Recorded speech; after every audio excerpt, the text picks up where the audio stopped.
Liz Mugavero, how are you? Hi, Rich. I'm doing well. How are you? I'm doing all right. I appreciate you coming on today and sharing your story with the creative community. Thanks for having me. Absolutely. Let me give the audience a brief introduction for you before we jump into the question and answer scenario. You are a best-selling mystery author with a dual persona, writing under both names Liz Mugavero and Cate Conte.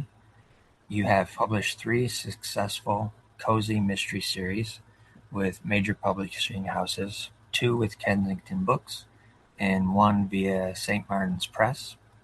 Your acclaimed debut, your first novel, Needing to Die, launched the Pawsitively Organic Mysteries in 2013 and earned a nomination for the prestigious Agatha Award for Best First Novel. You're the creator of three distinct series. As Liz, you've penned Positively Organic Mysteries. As Cate, you write the Cat Cafe Mysteries, and then the Full Moon Mysteries, featuring magic and mystery themes.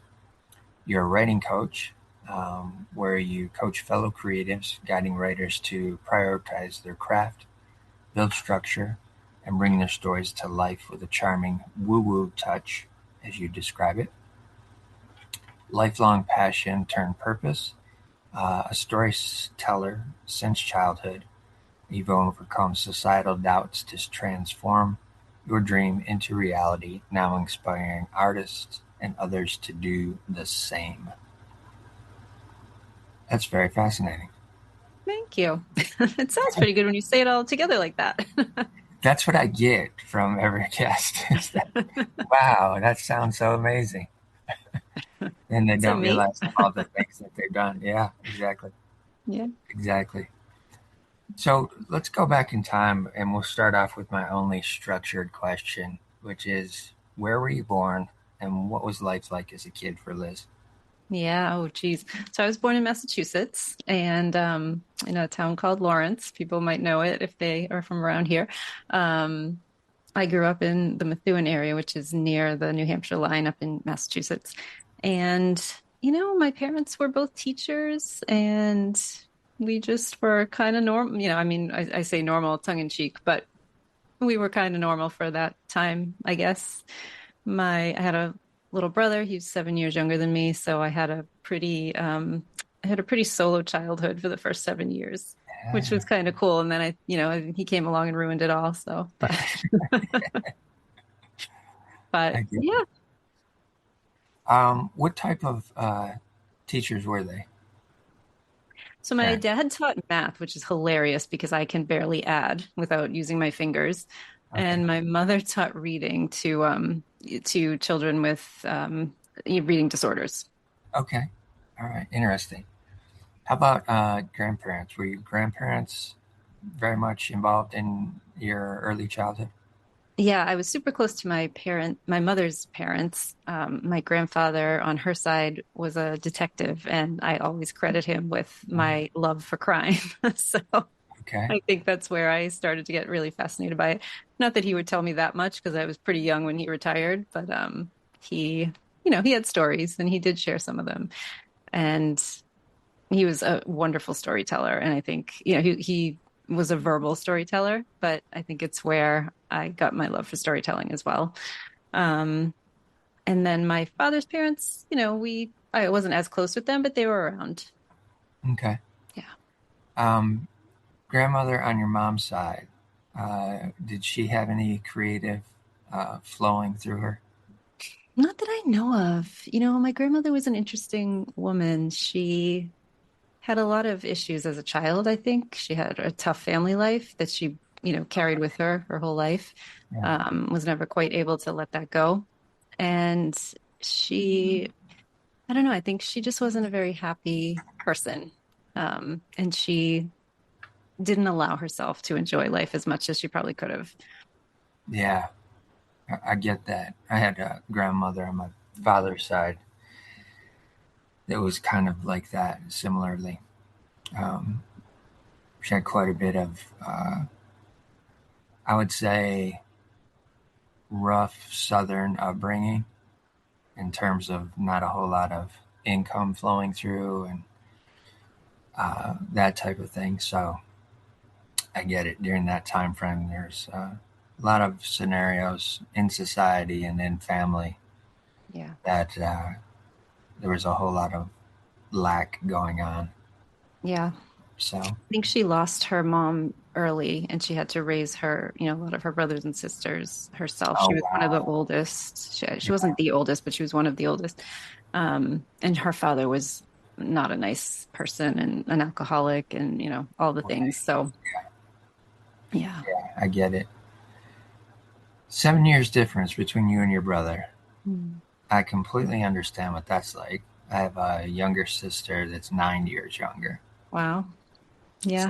yeah, I had 9 years of being the main one. I did have an older sister that's 7 years older, but she was from my father's first marriage, so she's a half sister. But Hmm. I always just considered her my sister.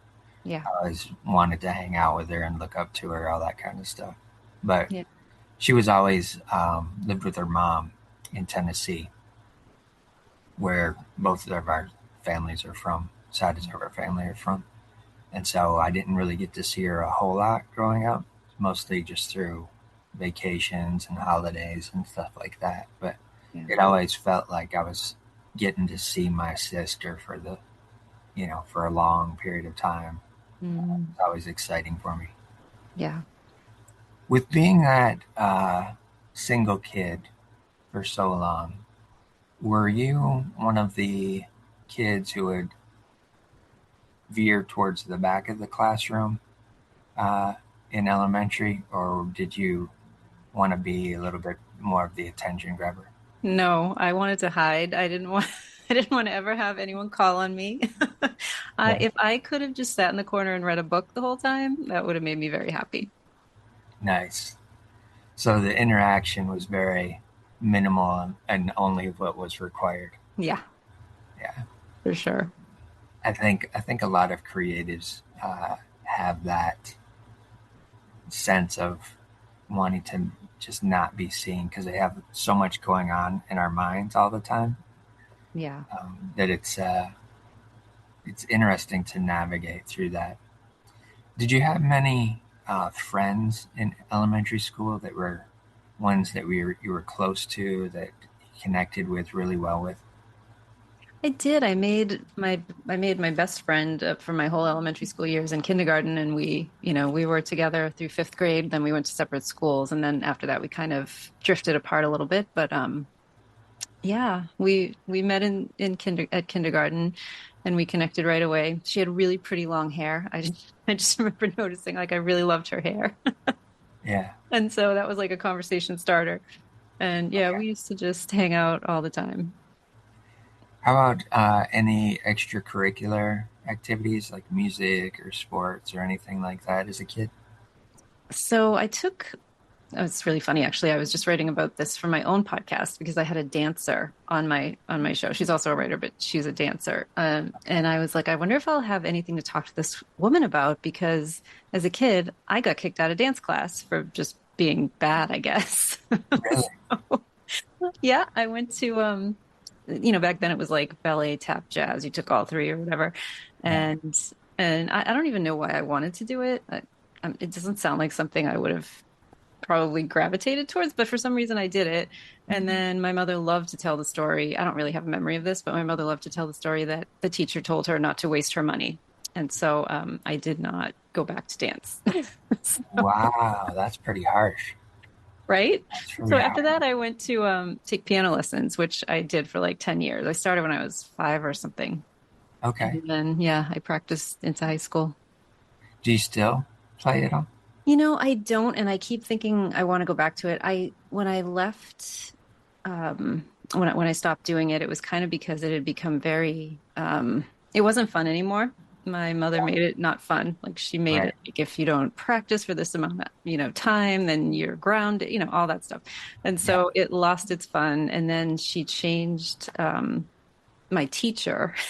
So the last 2 years, I ended up going to a different teacher, and this teacher was a nun, and I was mortified. I was like, it's bad enough you put me in Catholic school. Now I have to go after school and learn how to play the same song for 2 years from a nun. No.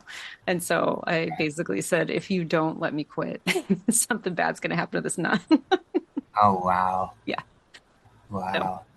but I Was, do think I would have loved to, if it had been fun, I would have kept with it. And I do feel the urge sometimes to go back to it now.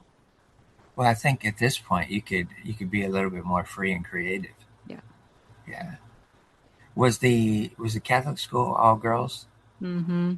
My high Okay. school was, yeah. So my parents took me out of public school after fifth grade. So for middle school, I went to a co-ed Catholic school, and then I went to a all-girls Catholic high school, which was, I'm not, just for the record, I do not identify as Catholic. Okay. If anything, I'm a recovering Catholic, and I don't look back on those years with fond memories at all. Got you. All right. So if we navigate through that a little bit, was there anything in public school in terms of maybe some of your teachers that recognized something in you early on that they wanted to encourage, or maybe were a little bit more kinder to you, knowing that you were quiet? I mean, I remember in like fifth grade, I had a really nice teacher in fifth grade, who, I don't know that he did anything special, but I just remember him being just a really welcoming person to be around. And the way he taught was not overbearing. And he seemed to, kind of treat everyone the same in the class. Um, Right. yeah, I mean, I think that was the year that I did write a short story that I got some pretty good accolades for by him. So. All right. And do you remember what that short story was about back then? I do. It was about, I don't remember a lot. I do remember it was about a couple that ended up getting stranded in a car in the winter and they got frostbite and somebody lost a foot or something. It was always a little weird. I don't remember why they were in the car or what actually happened, but I remember the frostbite and the losing of a limb. Hey, any story at that age is fascinating. I mean, Yeah. just to have the creativity to think that way. Um, may have been inspired by something that your grandfather said about one of his cases. Maybe. Um, I remember when I was in second grade, I had seen the Planet of the Apes movie, Hmm. one of the first ones that had come out, and we had to write a short story in class, and I wrote about monkeys. Yeah. So, there's many different things that influence us at that age where we're just, it may not seem normal Yeah. to be writing about, but it's just what But we it is what have it in our is, right? mind. Yeah, Yeah. exactly. Exactly. Um, did you realize at that point in time that that might be something that you really wanted to continue doing I knew way before that, I think. way before? Yeah. Okay.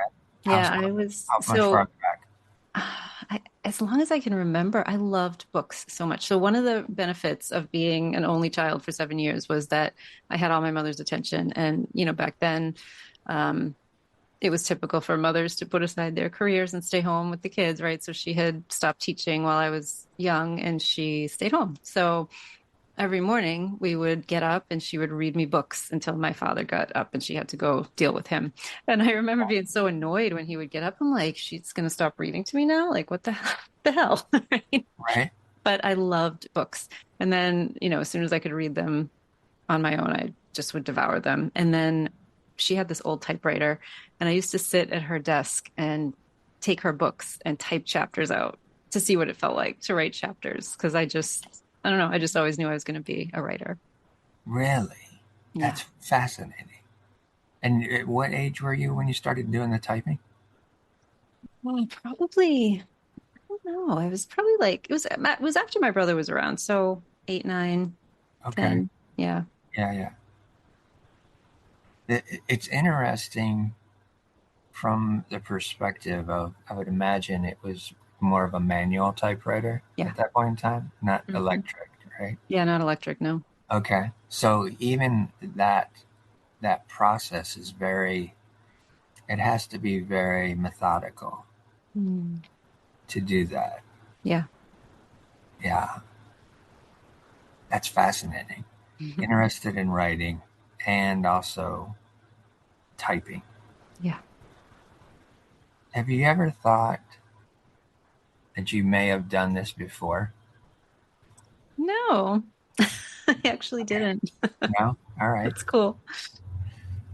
I was going in that woo-woo direction from your Yeah. intro. I thought, No, that's cool though. I know I never thought about that. I mean, I've thought about past lives for sure. I love all that stuff.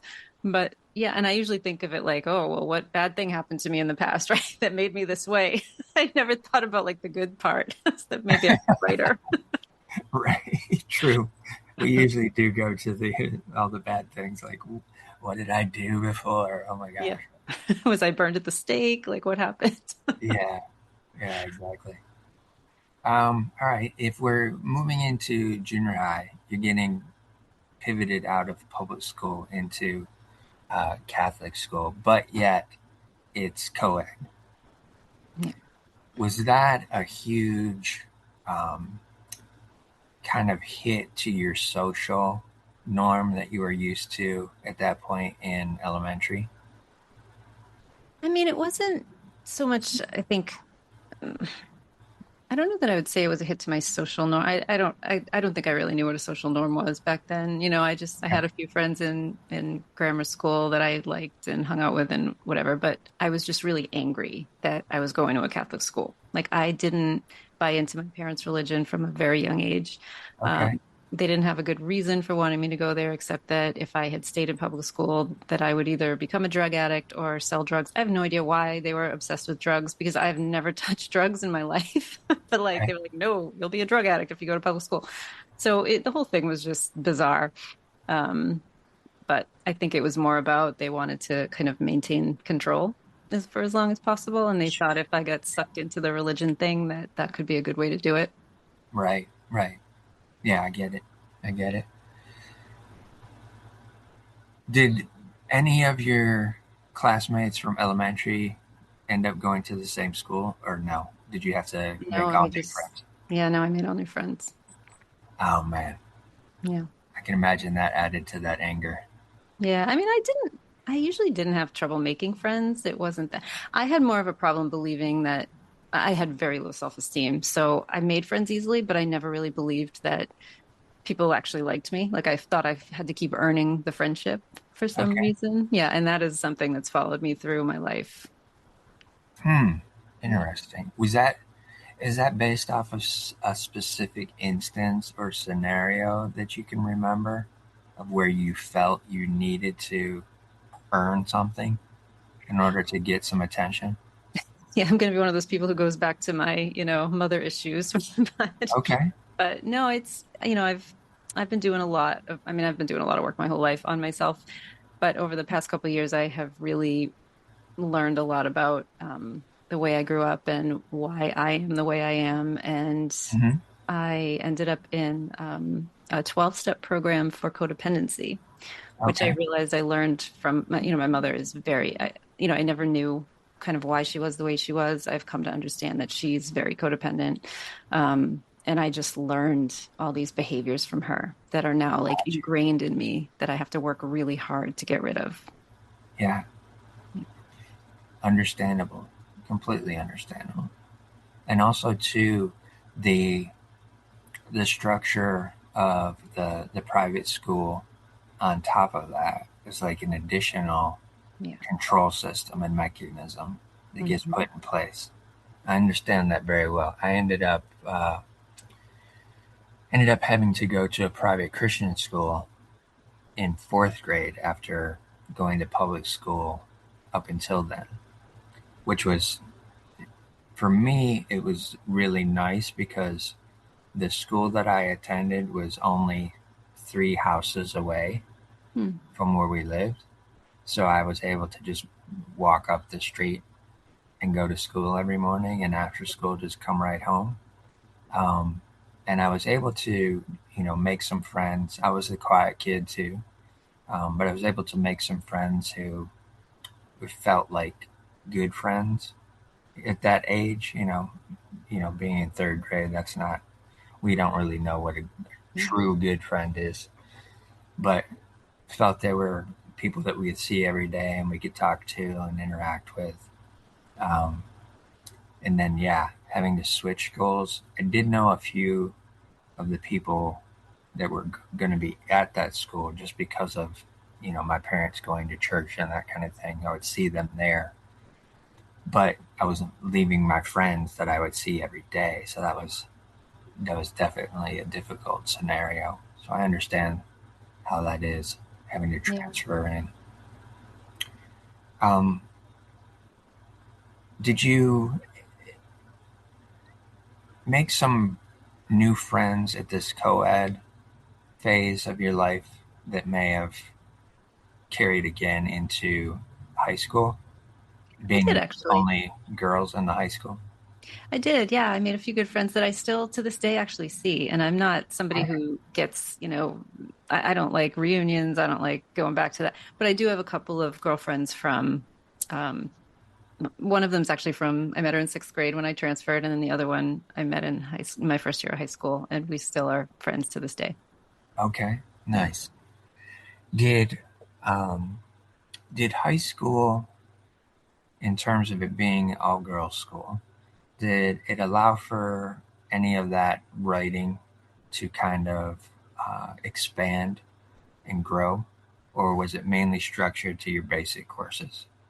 It was structured to basic courses, but I knew what excited me, and I knew like I loved my literature classes, obviously, right? So cliche. Okay. But Yeah. I think it was in junior year of high school when I really like realized, oh, I'm like good at this.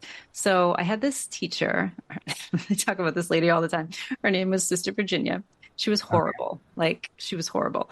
And she just was angry, one of those angry nuns, probably Yeah. because she made a bad life choice by becoming a nun. But so we did this paper on Tale of Two Cities, and I was so excited. I loved the book. I read I was super excited about it. I was such a nerd, excited about writing this paper, put all this time into it. I was so proud of this paper, turn it in, wait for my grade to come back. And when it came back, she'd given me a C minus.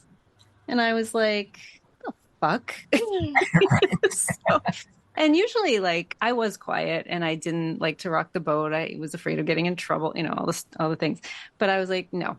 So after class, I went up to her desk and I was like, dude, what the hell, basically. And Yeah. she said, well, this paper's just too good. You couldn't have written it. I'm sure you used the Cliff Notes or plagiarize. She basically accused me of plagiarizing the paper because it was so good. And I was like, you couldn't have just asked, right? Right. She did change my grade. She's still a jerk, but I was like, oh, I guess I am pretty good at this. What she end up giving you after you questioned it? She gave me an A minus. I think the Okay. minus was that, she had to still have a little bit of Right. control over it, right? Yeah, but at least it went from the C minus to an A minus. Yeah. That's a big jump. Yeah. Uh, you must have pleaded your case pretty well. Well, I was just so like, are you kidding me? Yeah. Like if it was math class, like totally, because I can tell you the only reason I passed sophomore year geometry was because I sat next to a girl who was really good at it and who would always push her paper over so I could see what she was doing. I wouldn't have even argued with them if they had called me out on that, but nobody ever called me out on passing geometry. But you Right. call me out on something I know I'm good at? No. Yeah. A- Another interesting component as well is that you had enough inside of you to stick up for yourself, Yeah. which I want to highlight that for you because you mentioned that you've done a whole lot of work with your own personal self in terms of codependent scenarios. But yet, there's an example early on of where you stick up for yourself. Yeah. Thank you for that. Because I didn't really think about it because codependents don't do that. Right? No, exactly. That's why I'm highlighting that. That's why I wanted to bring that up for you. Um, very fascinating. Mm. Very fascinating. Um, were there any other of the nuns that may have shown you any bit of kindness throughout those 4 years of high school?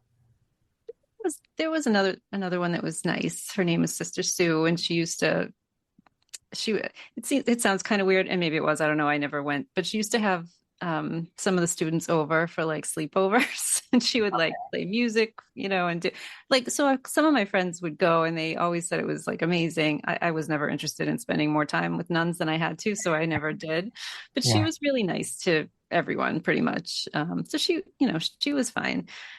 But I mean, I didn't really resonate with any of it. There was a teacher in she was not a nun, but they weren't all nuns, but my AP English teacher in my senior year, she was lovely and she was really complimentary, and you had to do certain things and get certain grades to get into the AP class or whatever. So she knew that she had a class full of people who knew what they were doing, and she treated us like that, which was yeah, nice. So that was a good experience. very good, very good. Um, did you have the opportunity to do any kind of contests or anything like that in term or that were around writing it throughout high school at all? Trying to remember. I probably did, but I don't know. I don't think I took advantage of a lot of that stuff. High school was a very angsty time for me. Like, I didn't want Gotcha. to be there. I didn't get along with my family at all. Like, I remember just being miserable for a lot of those years, honestly. Yeah. I'm going to ask you this, and this is only because of my own personal experience. Did you have a sense that some of the stuff that you are being told um, from that Catholic perspective wasn't quite resonating as full truth to you? Yeah, I knew that when I was 7 years old. Okay. All right. There we go. Yes. Yeah. Same. Yeah. Very It's much. wild, right? Yes, it is. Yes, it is. Because even in the environment I was in fundamental Baptist. So it's Mm, a little bit different than Catholicism. Um, but yet it still has its own stringent way of putting things forth. yeah. Um, and I always felt I was like, okay, I understand that. That story seems real. And then they would say something else in relation to the story, and it would be like, that doesn't sound like it goes together, Yeah. or it doesn't feel like it's all the whole truth of Yeah. what I'm being told. So I always had that as well. So I understand that very much. Yeah. Um, For me, it was like my mother, well, my parents were very, I'm sure they learned it from their parents, but they were the kinds of Catholics that talked about how Catholics were the superior religion and that no other religion mattered. And I remember like they would say that all the time, maybe not in those words, but I would get that gist from very young. And I yeah, remember we were in the car one day and I was pretty young, like 7 or 8, and we were probably going to church. I don't know. Um, and I just was like really thinking about this because I'm like, that doesn't, like you said, that story just doesn't make sense. Because, and I yeah, think the way I put it to them was, so then like what happens to like the Jewish people? Do they just fall in a black hole when they die? Right. Because they would say like only Catholics go to heaven and all this crap. And like, I'm like, so what? Everyone else just falls into a hole and no one, they're just gone. Like it, and they get so mad. When I asked that question, they couldn't answer it. They got mad. They told me to shut up. And that was like the end of it. And I'm like, yeah, this is bullshit. yeah. The inquisitive mind always gets shut down. Yeah.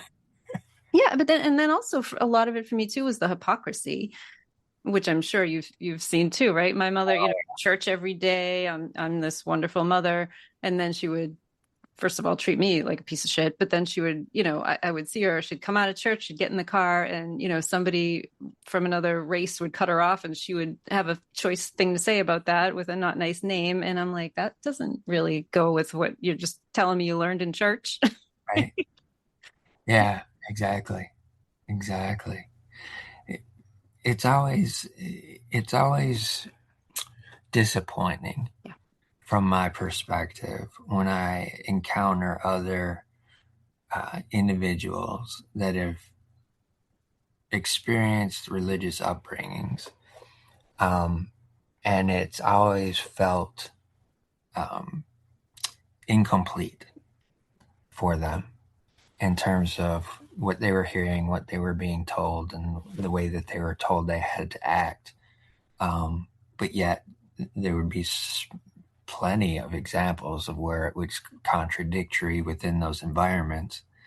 Um, and it affects us so much growing up that trying to unravel that type of stuff in adulthood, it becomes this confusing thing in and of itself, because as you get older, you start to experience the world as it is, and you see different things that are going on out there. You started seeing other religions that come popping up, and you're like, oh, that's interesting. What is that about? And you're like, oh, okay, I see some similarities, but again, doesn't seem like they have the complete answer either. Um, and just trying to rationalize within ourselves what that essence of spirituality is for us. And I'm talking spirituality over religion, Yeah. because I think there's a completely different Oh, for sure. element to that. Yeah, for And sure. I think as creatives, we have a natural instinct to spiritual things, Mm, because our creativity is a spiritual practice in a sense. yeah. If we're looking at it as we've been given the gift of the creator, able to create, able to manifest and imagine worlds and different things like that. That's that spiritual component of creating. I think it just becomes a scenario where I'm always like, oh man, another one that had to go through that. Mm, But also too, with this platform that I have, I can share that you're not alone, right? yeah. Somebody else went through that. Not as extreme as Catholic school, but in an extreme in another form. Yeah. So understand the conflict of the mind, the angst that wants to build up, especially into high school, Yeah. when you're like starting to get to that adulthood phase, and you're like, wait a second, I want to fight against this a little bit stronger, Yeah. because it doesn't make sense to me completely. Yeah. So when you're getting towards the end of high school, let's say that after that first semester of senior year, had you started thinking about potentially going off to college at that point in time? Yeah, for sure. I mean, I love school. So I didn't love high school, but I wanted to, You definitely probably do the college thing. And I ended up going on to grad school. Um, I do love school when I get to choose the school, but also for college, I didn't know what I didn't know back then, right? And my parents were not, for some reason, like I was always really a really good student. My mother used to talk about my high IQ, and she would say it in such a way that it sounded like a positive, but she made it sound negative almost. Like, I don't know, Really? Okay. it was a weird thing. But they, basically said to me, there was no conversation. They were like, well, here's the state schools, pick one kind of thing. And I didn't think like, gee, there's got to be more to life than a state school. I didn't really know what to do. And I didn't know how to like navigate it if they weren't going to pay, you know what I mean? So Yeah. I let them kind of bully me into going to a state school, which was fine. I ended up going to Salem State, loved it. It was amazing. My only regret was that I didn't live there. Um, Ah, yeah, that yeah. was a mistake. That was a Okay. mistake for sure. And when you chose that school, did they have did they have the writing environment that you really wanted to step into? I mean, they had an English program, which was the best I could do back then without going to a fancier school, which I didn't even know I was like allowed to look at, right? Or- Um, and I remember when when I told my father or my parents, I guess both of them, that I was going to major in English because that was, like I said, the best, the closest fit that I could find to what I wanted to do. My father said, "Oh, that's nice. What are you going to do with that?" And I said, "Well, obviously, I'm going to be a writer." And he said, "It's nice, but also, you should think about being a teacher because you need a backup plan." And, I know that he didn't mean any malice with it, but also that was like the attitude back then. And as much as I was like, oh, he doesn't know what the hell he's talking about, and I still went off and did my thing, like that gets ingrained in your brain, right? Yes, And you go through, for me, anyways, I went through life thinking, well, yeah, my books are great and I'll try to figure this out, but also I have to have a real job. And so I really think it prevented me from going all in on my dream. okay, okay. How was the environment of being in Catholic school to being in state college, where now you're expected into every facet of society possible, basically? Yeah, it felt amazing. Oh, sorry.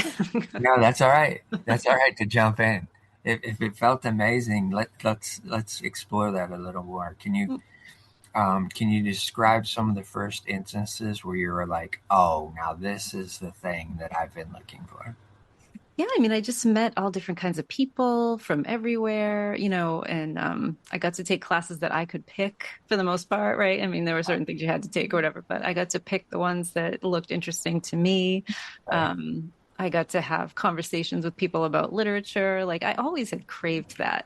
I wanted somebody to meet me at an intellectual level. My yeah, dad was very intellectual, but we weren't similar in the things that we read or, yeah, consumed. So we never really had that together. But now I could have people who, had read this book and we could talk about it, or, a teacher who introduced me to something that changed my life, or yeah, right. it was eye-opening for sure. And how was it in terms of making friends at that level?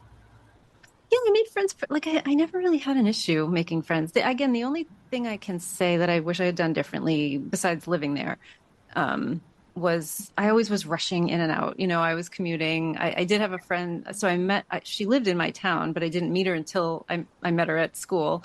So we Yeah, ended up commuting together, which was fun. So we became really close. But I was always like rushing, out of class and going back to, where I live to go to work or whatever. So I didn't let myself have, or I wasn't allowed or didn't let myself both maybe to have that experience really of spending a lot of time even just hanging out with other commuters, right? Or, yeah. so I do regret that. Okay.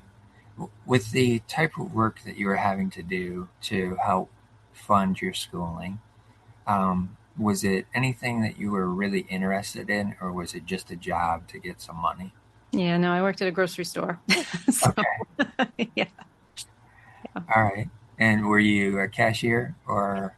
I did a lot of things because I worked there for a long time. So actually started working there when I was 14. My mother somehow Oh, got the really? manager to let me work there a few hours a week when I was 14, and I stayed there until I graduated. So I went from being a cashier to being a courtesy desk person to produce. I mean, that was like the crowning glory when I got to produce. That meant I could go in the back room and not have to deal with customers. Right. Exactly. Yeah. Exactly. Well, that's great. Um, another, from my perspective, another example of you taking charge of your existence, essentially moving moving up within the ranks of that environment. Um, you have to have a little bit of go-getter attitude to do that. Even with the point of getting into produce and being able to not have to be around all the customers. Um, I imagine that was a little bit of a breath of fresh air from Yeah, being on the main floor all the time, where you're for having sure. to interact instantly. But For sure. even moving yourself into that role of taking that on, and being confident enough to keep moving and doing those things, that says a lot too about the individual that you were at that point in time. Yeah. The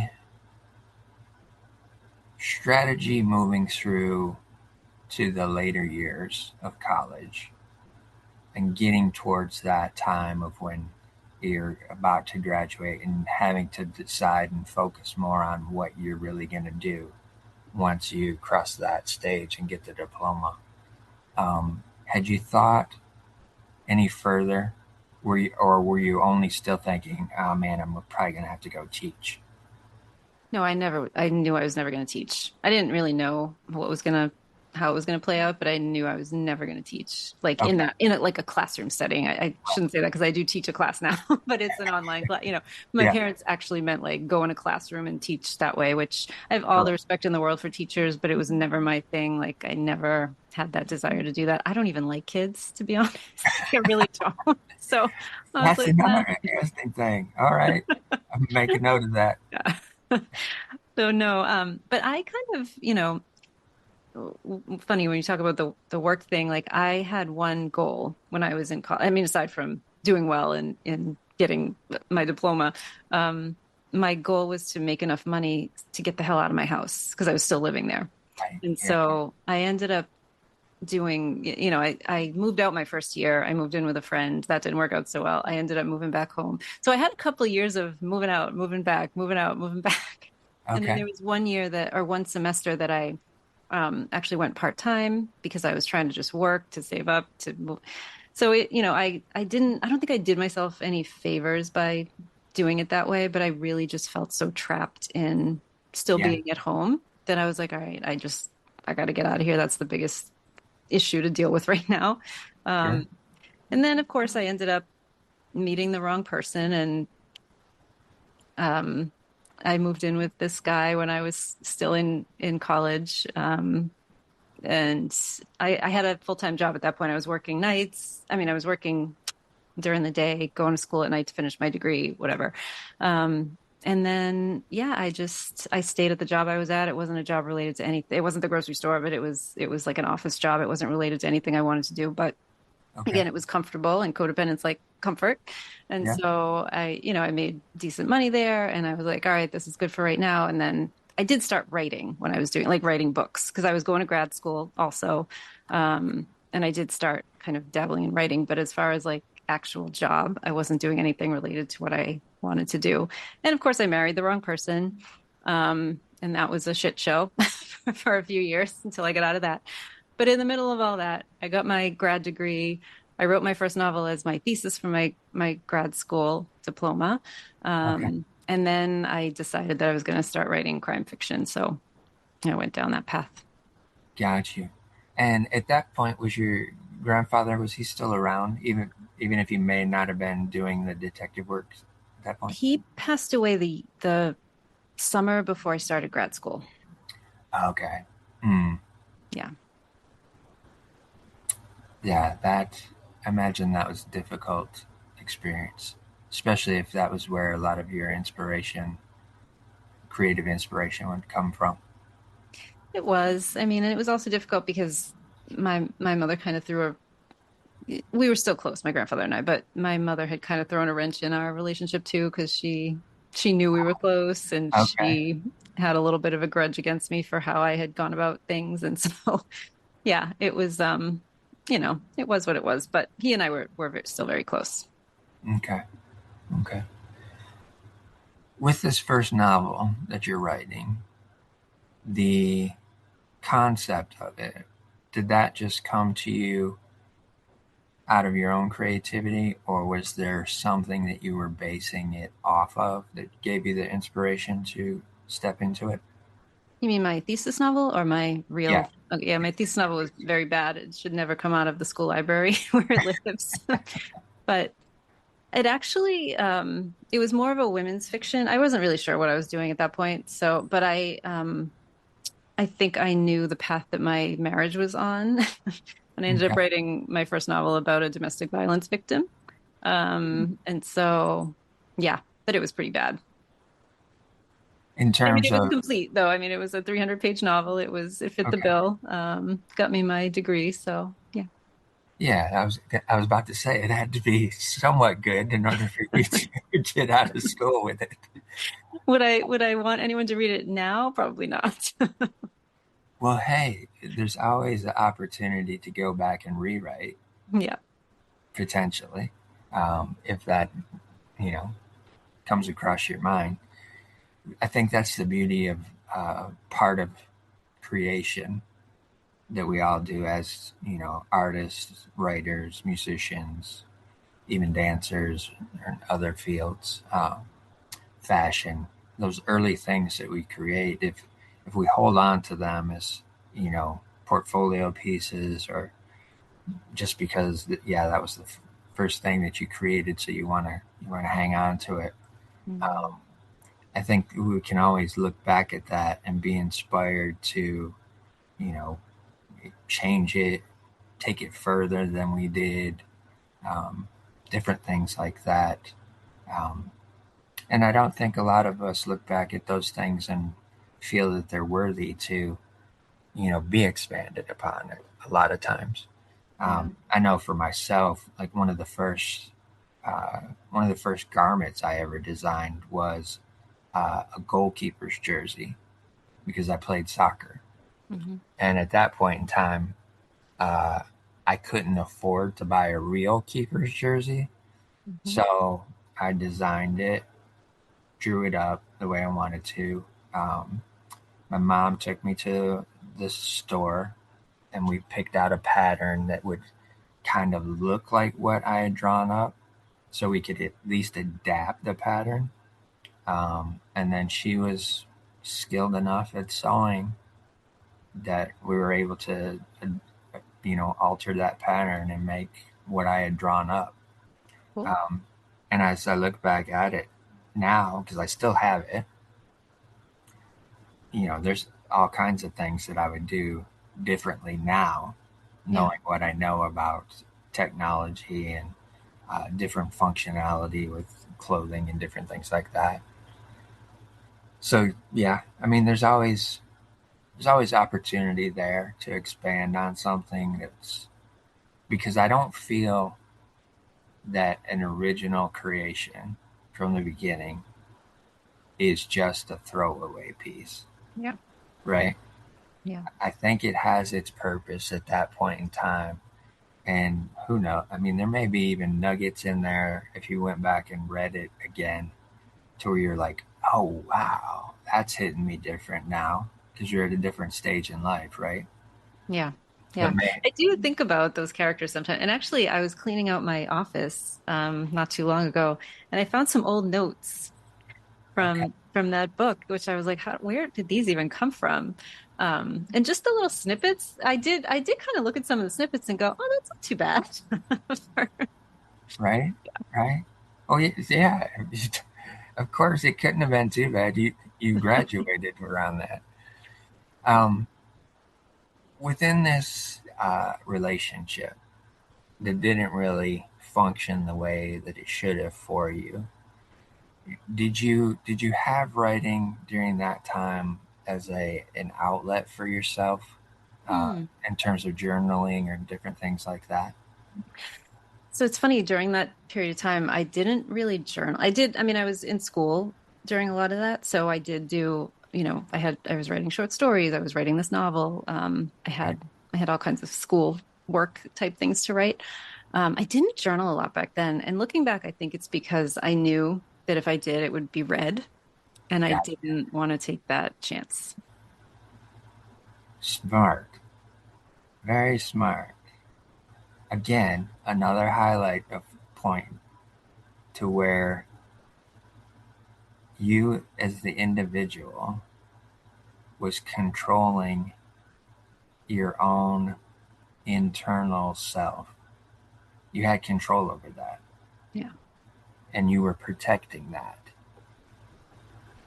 Yeah. Even as codependent as it may have gotten at that point in time in life for you, I'm seeing through your story, there's these little glimpses of where you are the independent individual. Like there's many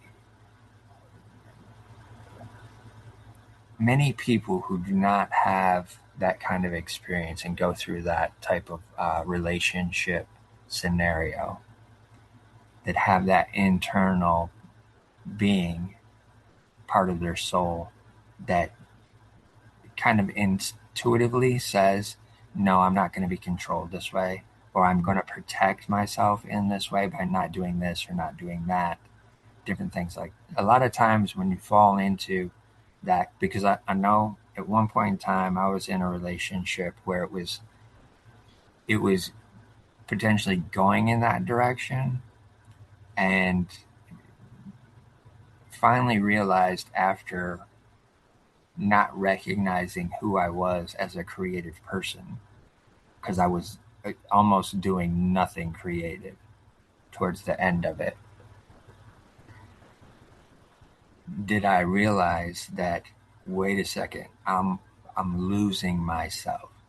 And a lot of times within those environments, that individual gets lost and gets in too far to where they have to really, really, really work to find themselves again. But what I'm seeing from your story is there's this internal uh, element of Liz that is consistently still being self autonomous and wanting to do for Liz. And that having that clarity just within that aspect is very telling about the strength and resiliency that you have as a creative moving through these different environments that you have. And I want you to be able to recognize that within Thank you. this conversation. Thank you. Absolutely. Um, the scenario at which you realized full on that you needed to move out of that relationship, was there a specific instance where you fully stood up and took charge and said, all right, I'm done. This is not, it's not moving forward with Yeah. me involved in it. Yeah, and it took a long time. And it's funny, like to go back to what you just said, I was writing during this whole period, but I also felt like I had lost my creativity at some point. Like I was writing, but I felt like I wasn't getting anywhere. I was also working at the time as a freelance journalist. So I Okay. was doing that type of writing as well. I had left that other office job at that point, and I was focused on journalism. I was focused on actually volunteering. I worked with a cat shelter. I took that super seriously. And so I Okay. was doing all of that. But I did feel like I was writing, but I wasn't going anywhere. I felt like I was just spinning around in a circle. And I really attribute that to being in that environment. So between my family, in this relationship and like even some of the friendships that I had, it just was all stifling me, Yeah. you know? And then there were so many things that could have been a no moment for so many years, but then I remember that it was really a stupid thing that finally I was like, I'm just so done. I had a friend from out of state visiting. She was staying over for a week or so, and it was right after Christmas, and the I think it was New Year's Day. And for some reason, New Year's Day was the day that we had to take everything down and put it away and clean and be insane, right? Right. Despite the fact that we had a guest and, all the things. So I just remember like that morning, my friend and I were going to go out and do something. And then all of a sudden, it just went crazy of like, we got to take the street down and there's pine needles all over the floor. And like, it was just this whole thing. I mean, it wasn't anything more than that, but Yeah. just the whole like Christmas decorations, vacuuming like a madman. I'm like, I can't live in this house anymore. Like, I'm Yeah. done. Right. And it was just the stupidest thing, It wasn't any of the real. I could tell you some stories and you would be like, well, why wasn't that the no moment? No, the no moment was like, I have a friend here. I'm completely embarrassed because suddenly we are turning into Mr. Clean and we have to vacuum up all the pine needles right now or the world's going to end. Right. No, exactly. Yeah. It's it's amazing too that it was you recognize the fact that this is really dumb, right? Yes. Like it could have waited to the second. Yeah. Easily could have waited to the second. Like so many. I mean, there's people that wait till March before they take their Christmas stuff down. Um, but yeah, that's fascinating. Um, since this platform is around scenarios of mental health, and I don't want to push that if it's something you don't want to get into. Um, but the question I would have is, you said there's a couple of other scenarios where you'd have been like, wait, why wasn't that the scenario where you decided to step out of? Would you be open to sharing one of those just for the audience that may Yeah, be able absolutely. to relate? Absolutely. Because I have done work in the domestic violence space after this. Okay. And it took me, I will say, it took me when I was in the middle of it, I didn't know that I could refer to myself as a domestic violence survivor, right? Because I wasn't getting punched in the face. I Uh, didn't know that you could be abused in different ways, right? That were just as meaningful. And so it took almost a complete stranger to point it out to me a couple of years after I was out of the marriage to be like, oh, yeah, I guess maybe that was that was true, right? yeah. But that aside, I mean, my ex was just he was a rager, Okay. and he was loud and angry and he would call you terrible names and throw shit and break things. And I remember he got angry at me because he did something for my old boss at the time, and he didn't do a good job on it. It was he used to do body work for cars, Okay. and he was doing something. I don't even remember what the scenario, but I remember I was kind of embarrassed about what had happened. I said something to my boss. He just got mad and he took the phone, the cordless phone at the time, because that's what you had back then, and Yeah. he just like hurled it at the glass door. And I just remember thinking like, why would you do that? you know, but I Yeah. didn't walk out of the room. I didn't walk out of the house. Like, so yeah, there were a lot of moments like that. I mean, punching holes in the walls and having to spend I mean there were many weekends where he had to spend with the plaster and the paint patching up his temper fits from the prior week. Yeah. Okay. Okay. Thank you for that. Yeah. Um, because I do believe that that is being willing to share. That does help people, even though we may not ever see it. Yeah. Um, I know that from my personal experiences with dealing with mental health struggles and stuff like that. Um, a lot of times I have no idea who may hear it or, you know, who may listen to anything and may help them or when and where Yeah. types of things. But I've always been willing to be completely open about my journey because I feel if it's just one person, Yeah. then fine. Yeah. That makes it even better. Um, once you get out of that relationship, does the sense of being able to breathe and being able to feel free to create, does that come back to you almost instantaneously, or does it take some time to refigure out who you were at that point? Yeah, it's interesting because of course, as a codependent that I didn't know that I was back then, I ended up right in another relationship. But this one was going to be different, right? Because it was with a creative person, and we could be creative together. This is what I was telling myself, and there were a lot of times, and that was true, and it was, it was a good, positive relationship most of the time. Um, but yeah, so that person actually introduced me to Julia Cameron's The Artist Way, Ah, yes. and I had to go through that book a few times, and then I really credit that book for helping me figure out all the things and really get back to what I wanted to do and who I knew I was. And it's funny now looking back because obviously it's a 12-step program for writers, right? And now that I've been through a 12-step program, I'm like, oh yeah, I can see that. Right. Yeah. Well, and the other interesting fact is he's the one who's introducing it to you. My other ex-partner, yes. Right. So again, a scenario of a contrary potential situation that comes about. But sometimes I look at those as um, I call them God wings. Yeah.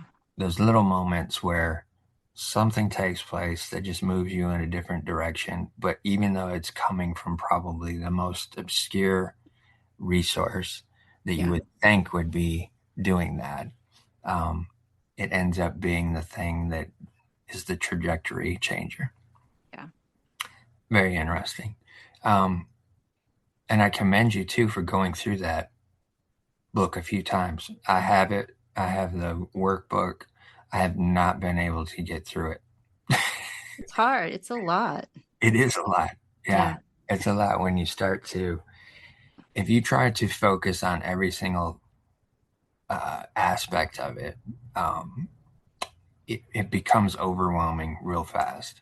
Yeah. So definitely, again, another strength component within yourself of, and it may just be that internal drive to be creative and be autonomous, and be the writer that you are, the creator of worlds, the creator of language, so to speak, in the way that you're writing, um, that is giving you this determination to get to a place of breaking chains that Mm. seem to keep attaching to you Yeah. through over the years. Once you're doing that, as well as working within this journalism field, did the journalism inspire any kind of um, maybe research bug in you that you may have seen from your grandfather working as a detective? Yeah, I mean, I loved going down the rabbit hole of interest. I didn't get so when I was so at that point I had moved to a different state. I was living down in Connecticut and I was working full time for a newspaper and but I was the city reporter. I wasn't the crime reporter, sadly. But, Right. so I was reporting on, town council meetings, but I didn't get to do the fun stuff. But whenever, I could get involved in some kind of a crime story, I was all about it. And there was one, I remember there was a story that there was a scientist that had gotten murdered a couple of years or a year before I had moved there. And Hmm. the I don't know, the story kept coming back up for some reason. One of my colleagues was covering some kind of follow-up. And I just remember like going down all these rabbit holes of like, well, he could have been killed because of it. Because he was studying apparently something that was a little controversial. And, so of course all of the things are swirling around like, ooh, somebody must have murdered him. Because it seemed like I think it was categorized like a hit and run or something, or a burglary. I can't even remember the whole story, but it was not a homicide. It was not ruled as a homicide, but I was like, no, that had to be a homicide. I was like Right, right. determined to find out why someone had killed. So yes, I've always been obsessed with murder and all of that stuff. Yeah. Fascinating. Fascinating. Um, when you started to decide, I'm really going to step into writing, and the writing that I'm going to do is going to be based around um, mysteries, fictional things, or mysteries that are realistic, that type of scenario. When did that hit you that I'm really going to do this? I'm going to really step into this. Yeah, so it was right after grad school. I was like, all right, cool, I did that. And now what? You know? Yeah. And so I was thinking about like, what do I want to write? And then I had like that duh moment because I'm like, well, I love reading crime stories, so why don't I go write them? So and I had an idea already. So so that office job that I had been at for a long Yeah. time, my friend who owned that company ended up leaving that job. It was an electrical contracting company. Oh, He ended up leaving to go buy a funeral home because that was his dream that he always wanted to. Yeah. And so wow. I was fascinated with that. So I'm like, let me come do some stuff with you. so Right. so I got really sucked into that whole quirky funeral lifestyle. So I'm like, all right, I'm going to write a series about a funeral home. So I started doing that, and then at the same time, I was like, I got to figure out how to do this. So I started looking up crime and mystery conferences. Hmm. And I found one that was like right in my backyard at the time. And so I started going to that conference. It's a conference I still go to this day. It's the New England Crime Bake. Um, and yeah, I just started to meet people and just soak up everything I could about the genre and network. And I learned how to pitch and I learned how to talk to agents at the bar and, all the things. Yeah. And it took me 10 years, but I got a contract. Okay.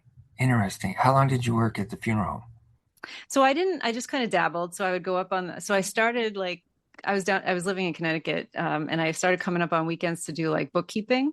Okay. And when I was doing that, like obviously he knew I was there to do like research. So, Yeah. they would bring me in on stuff if they could. So like I remember, one day I was there and his embalmer came up and was like, "Hey, I got to take a pacemaker out of this guy before I bring him to the crematory. You want to come watch?" Like, they would do stuff like that. And Yeah. I got to go with them to the crematory and see that whole process, which was super interesting. And just, Okay. learning how it worked. I was a huge fan of 6 Feet Under. So Got you. Yeah. it was fascinating for me. Well, what's cool about it as well, from my perspective, I'm sure there's other listeners out there that may find this fascinating as well, but it's real life experience about a process that most of us never see or even think about, Yeah. right? Like, who would think about they got to take that pacemaker out of that body before we bury it Yeah. or cremate it, right? But that's a thing, has to happen. Yeah. But those real world experiences and you being able to participate in them just because of an opportunity allows for you to be able to, I would venture to say, write from a perspective that may be strictly fictional, potentially, but you get to weave in these elements of truth Mhm. that really happened so it would enhance the whole storyline. Yeah. Okay. No, for sure. Like, and actually, so I'm still friends with this person, and we had dinner last, I don't know, 6, 7 months ago when I was writing my last book. And he Okay. told me this great story. It's great. People think I'm weird. I'm not. But I just find this stuff fascinating. He told me this great story, and I was able to work it into the book that I was working on at the time. So he told me about this person who had come to his funeral home and said, "Hey, I just found out, I got a few months to live, and I want to have a burial at sea, and I don't want you to tell anybody about it. Like, I don't want my wife to know that that's the plan." So, he's like, the funeral directors are discreet. So he's like, okay. So this guy like wanted to literally be buried, not cremated and the ashes thrown, but just buried at sea. Very see. Yeah. So apparently it's a whole process. I didn't even know this was a thing you could do, but you can. And it's a whole process. And they have this, like, I forget what it's called, but there's a way that they, kind of put something on the body to weigh it down so it Yeah. doesn't come back, Yeah. right? So they did that to this body. And then my friend gets a call from a medical examiner like months later. He's like, hey, so I have this body that just popped up in the wherever it was. And he's like, and I think we're tracing it back to your funeral. Oh no. So long story short, the weights had let go or something. Yeah. And so this, half eaten by predators body was like, they found it. They had to go through this whole process to make sure it wasn't somebody who had been murdered and thrown into the ocean. Sure. But there's a system that they do so they can track in case that happens and they can know that there's this body's Right. identified. So it was identified back to the funeral home. So he had to go and deal with that. It was kind of a nightmare, but yeah. So I found a way to work that into a book as a subplot of like this person washed up on shore and was he murdered? Was he tied to this other murder that I had been writing Right. about? So I'm like, I have to use that. That's brilliant. For sure. Yeah. I'm listening to this and going back to how you started or the storyline that people think you're weird. I'm not thinking you're weird. I'm finding it fascinating. That's a Most cool. people, when That's a I'm like, cool oh, I gotta story. work at my friend's funeral home, they're like, are you like crazy? But, well, that's the thing too. I mean, they may not just be, they may not have an understanding of creative processes to Yeah. know that that's like golden material Yeah. to work from. Another aspect of it as well is stepping into that environment. You have to be somewhat conscious of the fact that other people are dealing with something that's very traumatic for them Yeah. in that point in time. And to have some kind of involvement within that, you have to have a bit of a caring heart in order to be willing to step into that. Yeah. Um, Most of what you said has just been about, handling books and taking care of things like that.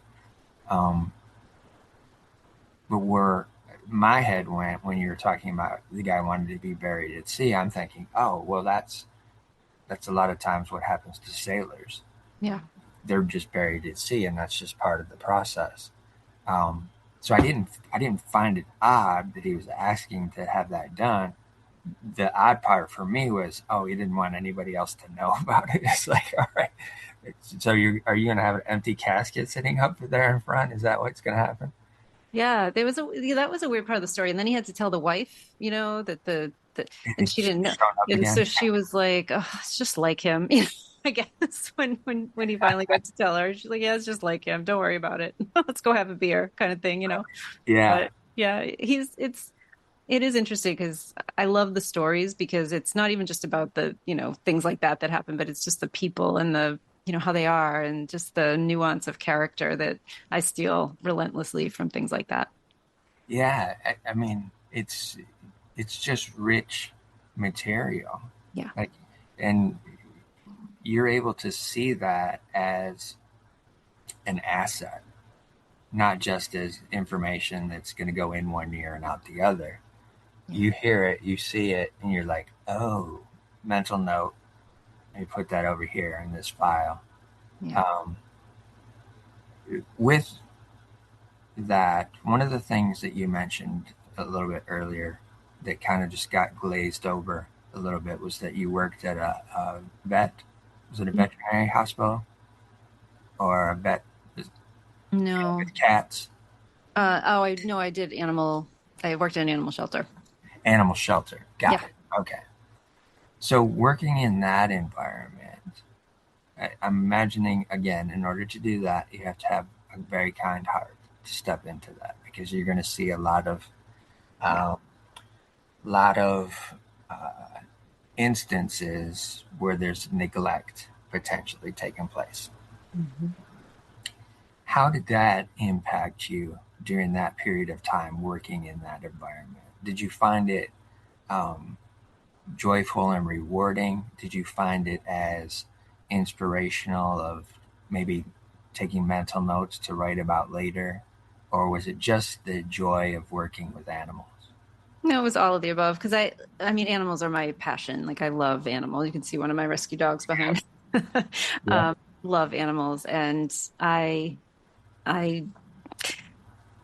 wanted more of them as a kid, and I didn't get to have them. And so when I finally could do whatever I wanted, I was like, oh, I'm going to have them, and I'm also going to rescue them. And so I went a little off the rails with that too, but it's okay. I saved some lives, so that was good. But Yeah. yeah, ultimately, I mean, two of my series are based around animals. So, and a lot of the material I got was from directly working in that space for a long time.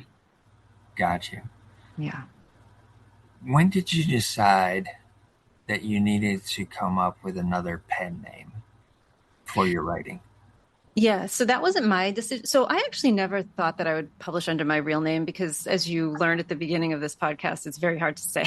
But when I got my first contract, it sort of happened so fast. Like I didn't even think to say, "Hey, let me use a different name." It just happened really fast after a long time of trying. So I was Okay. like, "Oh, I guess I'm using my real name." So for my first series, I was using my real name, and then while I was still writing that series, my had an opportunity for me to write a second series with a different publisher. As part of that deal, they wanted me to have a different name so they could kind of promote me as a debut name. Got you. And was there any strategy behind it other than maybe the pronunciation, or was it to potentially differentiate between a topic or category? No, they just wanted me to have, they just wanted to be able to kind of brand me from the start without having to think about what I had done before with a different publisher. They kind of, I think, wanted to own a brand. Yeah. Yeah. Okay. Got you. With creating a piece of work and then putting it out, as we see across today's society, the opportunity to self-publish, put things out on your own is a lot easier than probably back when you first started. Yeah. With that in mind, thinking about going and getting your work accepted by a publisher or a publishing house or an agent, even, um, what was the first step that you figured out you needed to do to move that process forward? Yeah. So, like you said, back when I started, self-publishing was almost a dirty word. It Yeah. wasn't something you did, right? Unless you wanted to be like blacklisted. It was so bizarre. Like I had a friend who, or have a friend who started writing around the same time I did, and she self-published from the jump, and she was treated pretty poorly for a bunch of years. And now she's laughing at everyone because she's making a lot more money than the rest of us. So, there's that. But Yeah. I just was very, I just wanted to go the traditional route.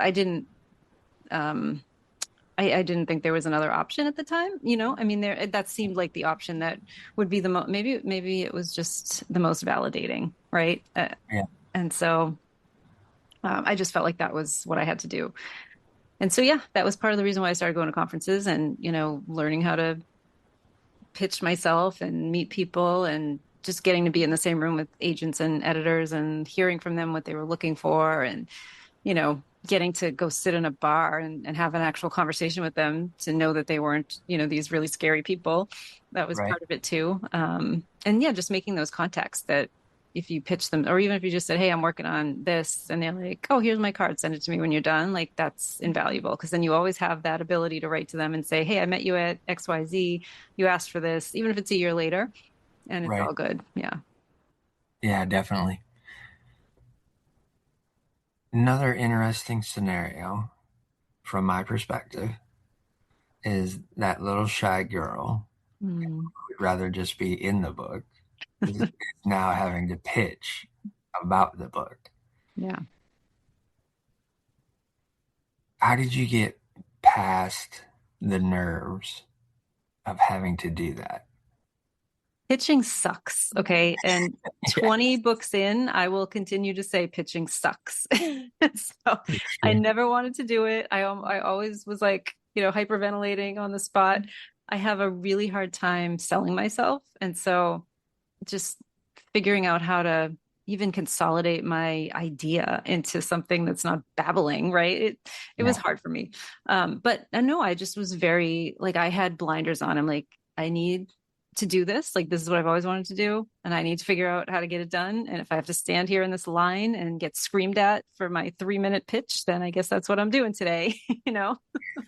Yeah. And I also I didn't love the pitching, but I loved the environment of the crime conferences, and the mystery writing community is just the best community as far as I'm concerned of writers out there. And it always felt like home to me. So being there was the reward for maybe having to do the 5-minute nerve-wracking pitch. yeah, for sure. Yes, pitching sucks all the way around in every creative environment possible. Even in regular business, pitching sucks Yeah. because there's always that opportunity of you have no idea how the person's going to be responding, if they're just going to say no, if they're going to get your idea, if they're going to see any potential in it. Um, Having to put yourself out there like that is always a stressful thing for creatives. Yeah. I imagine even more so for writers, um, because a lot of times you spend an extensive amount of a year working on a piece Mm. and then having to step into that of all right, now I've got to get this out there. Got to go pitch it. Um, would you say that having an agent as a separate entity from the publishing company is something that is valuable, or is it just as easy to have one that's attached to the publishing company? I don't think I don't think that there's agents that are that's kind of a conflict of interest, right? Because ultimately the agent is working for you, the author. Yeah, So to have one that's working actually for the publishing company, that I don't think that would happen unless it's a publishing company that's not set up very well. And so maybe people want to steer clear of that. got you. Yeah. Okay, Yeah. perfect. Great Yeah. information. Yeah. So agents are, there's a lot of there's a lot of conversation these days about as self-publishing gets more popular and people have made a lot of money self-publishing and Yeah, traditional publishing, unless you're a really really big name, you're probably not making a ton of money, right? So there's a lot of conversation about all of those things. There's hybrid publishing now. There's a rise in self-publishing. There's so many different ways to do it nowadays. I've been really fortunate. So I'm on my second agent. So the agent I got back when I got my first series, I ultimately switched to a new one just a couple of years ago. She's wonderful.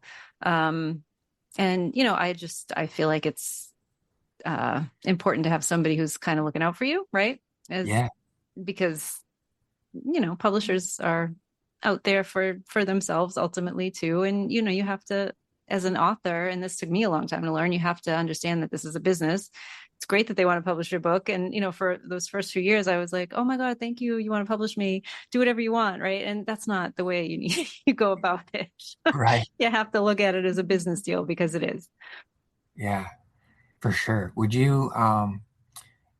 Was there any instances early on where something may have taken place that you realized afterwards that, oh man, I need to pay way more attention to what I'm agreeing to in this contract?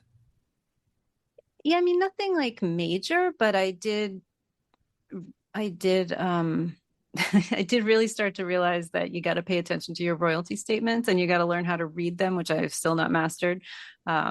Because there were some things that with my first publishing house that I just didn't understand how they did something versus how another house did something. They're not Right, always the same, so you can't like translate from one to another. And there was a point where I had to ask a lot of questions about a certain rights that had been sold and that I hadn't seen any payment for, and just understanding how it was done. And it was frustrating at the time, but it was my own fault because I hadn't paid attention the whole time. I right, just took it for granted that these people know what they're doing, and then my agent knows what they're doing as they're looking at these statements and managing all the payments. So right, definitely need to be cognizant of what's happening and not leave it to other people. right. Absolutely. And the reason I'm asking these questions is because I understand copyright issues with anything that I've ever created. Um, Looking at different scenarios where I've worked in the music industry with different artists and stuff like that, and how the music industry treats individuals in terms of ownership components of things. Yep. Um, so I wanted to just bring that up and to see if there was anything that could be relatable from that perspective across the board, and which I think it is, honestly. Yeah. Also, too, we're going to have all of your information in the description in terms of ways to contact you. So if somebody's interested in working with you as a coach for writing and all that kind of stuff, is that something that you bring up within your coaching sessions and stuff that you do? Is how to look at those contracts and pay attention to certain things? I mean, I don't go through contract like us. It's really not my forte. But what I do talk about, if people want to talk about publishing and that part of it, a lot of people I work with are newer writers who are trying to get their first book started Got or written or finished and that kind of thing. But people who are at the stage of publishing, we certainly talk about that as well, and how to go about it, because it's kind of complicated, right? How do you very find the much. agent? How do you query the agent? How do you, all the things, right? Yeah, But I think one of the things that is a hill I will die on now is that you have to look at these people like business partners. You can't look at them like, oh, thank you so much for liking my stuff. You know what I mean? You can be grateful, yeah, but you can't let the gratitude color your vision and give these people more power than they should have over you and your work. right. Yeah, and that is hugely uh, something that needs to be considered, especially if you're going into the areas of something where there's a possibility of creating merchandise Mhm. around it. If it's a series of novels or writings or um, different things in terms of like J.K. Rowling's series, um, all of those situations, even with Disney production and stuff like that, there's always those external outer layers that come into play Yeah. where ownership can be taken over completely by the publisher and you end up not seeing any of these additional products and revenue come from those additional products. Yeah. So that always needs to be considered. And that's one of the things that I try to do with my clients is I always make sure that they're understanding, hey, as you're coming up with this concept and about to put this out, there's these other scenarios where you can look at as well to help monetize what you're doing with that main thing, whether it's a book, whether it's a product, whether it's a garment or anything like that. Just looking at residual outshoots of ways to make extra money to be able to support that initial piece. Yeah. One of the things that I found interesting from the intro that I did for you, with the title of your first novel being Needing to Die, and needing was spelled completely different from the way it may sound. What was the concept behind that in creating that title? It was kind of a play on words. So it meant a couple things. So it was cat's need. Yeah, And the series was about a woman who kind of left her corporate life and became a gourmet pet food chef and she made pet treats. So it was also a play on the cooking thing. yeah. Yeah, so that's where that came from. Okay. And what was the further um, end point of making that transition within that story for the character? What do you mean from the corporate life to the Right. Yeah, so the way I set it up was this person had been very, rooted in her corporate life and she had a certain ego about it and she felt good about herself and then she got fired and she didn't feel so good about herself and so she started to kind of question everything in her life including her family and her boyfriend and where she lived and she found this cute little house in this tiny little town and decided that she was going to start over and do something different. She wasn't quite sure what at that point, but she had enough money to go and buy the house and think about it. And she had a cat who had some gastro issues that she cooked his food for. And so word got out in the animal community that, there were good treats at this house. So stray animals started coming to visit her and, the neighbors brought their animals over for treats. And, eventually she ended up doing her own pet food and pet treat business. Right. Okay. And for the full moon mysteries, not delving in a little bit more of magic and mystery intertwined, what was the thought process of coming up with that concept and that idea?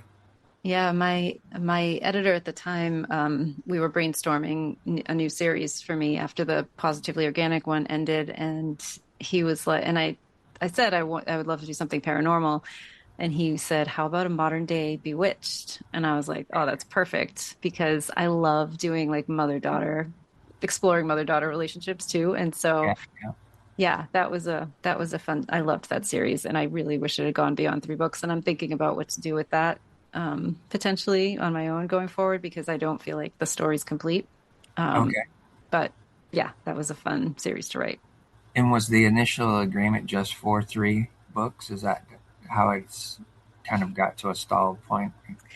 Yeah, so typically these types of books you get them in either 2 or 3 book contracts. So this was just bad timing. The first book came out in May of 2020 Ah, when no one was doing anything yes, and nobody was promoting anything. And yeah, it was, yeah. So I think it just didn't, the timing was bad and it kind of stalled the sales. And yeah. gotcha. With stepping into that series as well, um, one of the things that we brought up earlier was the fact that you had this spiritual uh, interest and connection early on Mhm. versus the religious environment. Um, were you able to step into some of that with that series, Oh, yeah. looking at that and researching and figuring things out? Yeah, for sure. Like I love crystals. And so I made my main character the owner of a crystal shop. And so, I mean, I was already like obsessed with crystals, but this just allowed me to go and buy more of them and, write them off on my taxes, which was awesome.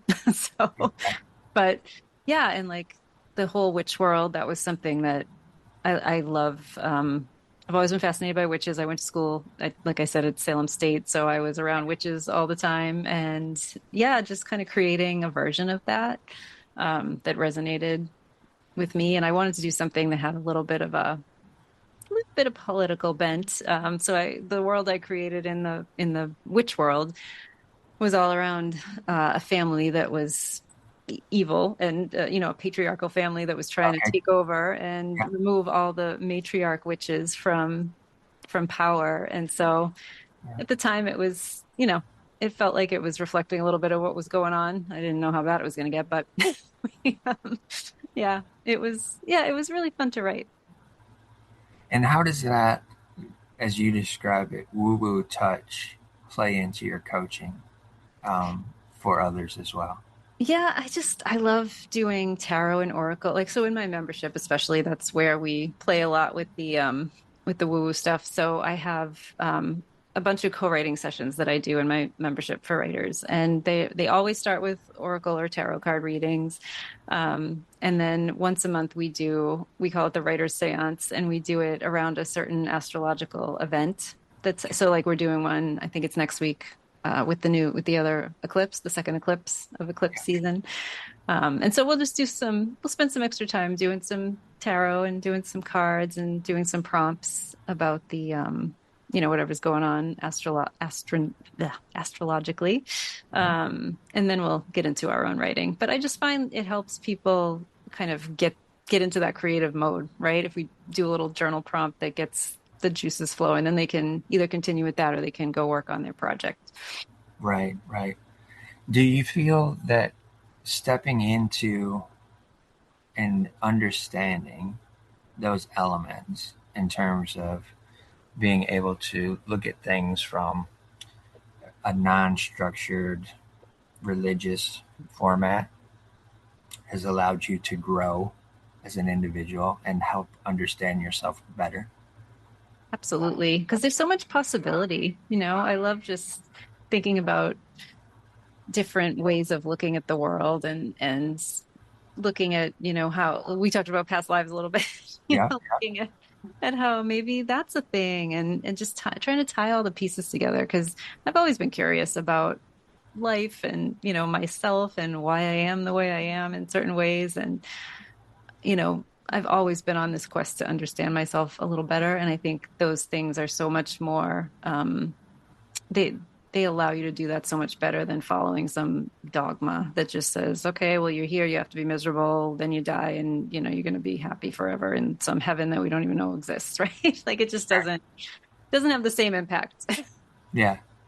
Yeah, I get it. I totally get it. And I get it from the simple fact that I had an experience in 2012 where a friend of mine who was a psychic um, did a reading for me. And my grandfather actually came through with a message. And the irony of him coming through was the fact that he was a Southern Baptist minister in East Tennessee. And so you can imagine how much contradiction is Right. potentially there, right? So I'm getting this message, and it's so clear and descriptive of an experience that him and I had. It was like, there's absolutely no way possible. Number one, my friend would know this. I've never shared this story with anybody. It was just our thing, right? That we experienced. That's kind of why I asked that question about grandparents early Yeah. on. But it was so detailed, it blew my mind. It was like, oh, wait a second. All of those things that I was thinking I'm not getting the full information on as I'm growing up and going to these schools and different things like that, I just got confirmation that some of that was true. Mm-hmm. And then I don't know if you've ever heard of this person or not, but Dr. Brian Weiss, Mm-hmm. he has those books about past life Yeah. regression, different things like that. And I was led to those. And once I read the first one, which I believe was at that time, Many Lives, Many Masters, once I got through that one, I was like, all right, that's just one book. Let me read some more. Because if it Mm. comes out in more than one, then it can make more sense and I can believe it. I can Yeah. buy into it. I read every single one of his books Yeah. and was like, oh, now I get it. Yeah. That's So cool. much of my life that didn't make any sense to me is now starting to make absolute sense. Mm. Then, within that same year, I was introduced to an astrologer who's a third generation astrologer who just this week had her 96th birthday. Oh, wow. And she does everything by hand. Like, she doesn't use a computer. Even if you go for a session with her, getting an update on your chart, she records on a cassette tape. Wow. And you walk out the door with a cassette tape, which is, for some people, it's a little bit difficult now to Yeah. be able to listen to that back. Yeah. But that's how old school she is in terms of the way she gives you the information. But again, it just expanded more information for me. Yeah. It made even more sense. And I think a lot of times in society where we say, no, that's wrong, we don't want to listen to that, that's not valid information, we miss out on the opportunity to actually understand better. Yeah.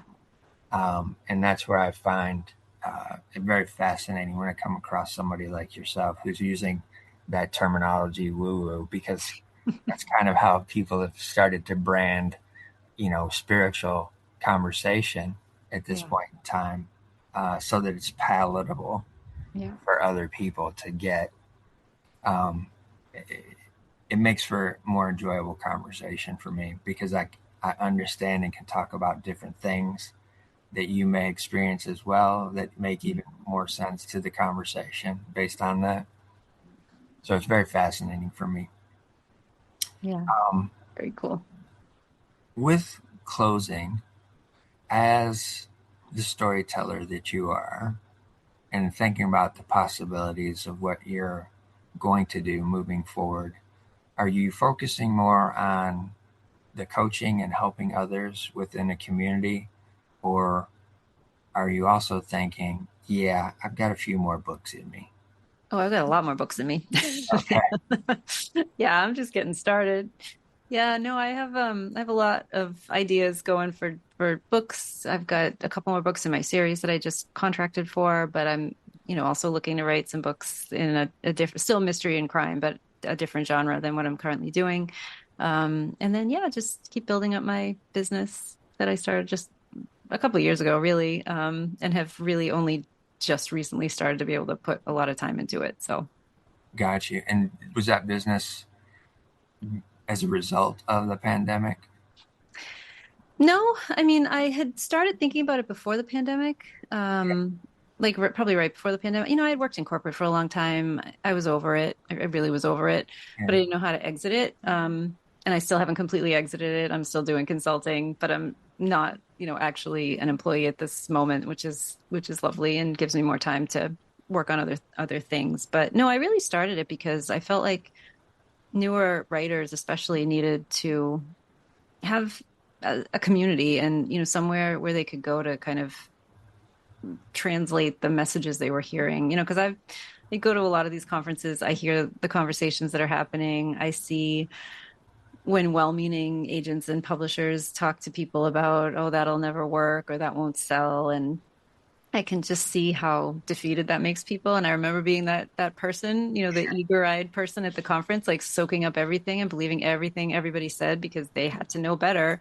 And I just wanted to have a space for people who, could um could really just believe in themselves and still keep working on their stuff, no matter what is somebody who may or may not know the next thing that's going to hit, right? Yeah. is, uh, Yeah, exactly. is able to kind of take that away from them. Yeah, that's fantastic. Fantastic. I think that's a perfect place for us to be able to close out today, around that thought. One of the things that I always like to do at the end of each one of these conversations is always remind the audience to listen to your heart, but also in the process, be kind to your mind. Mm, I love that.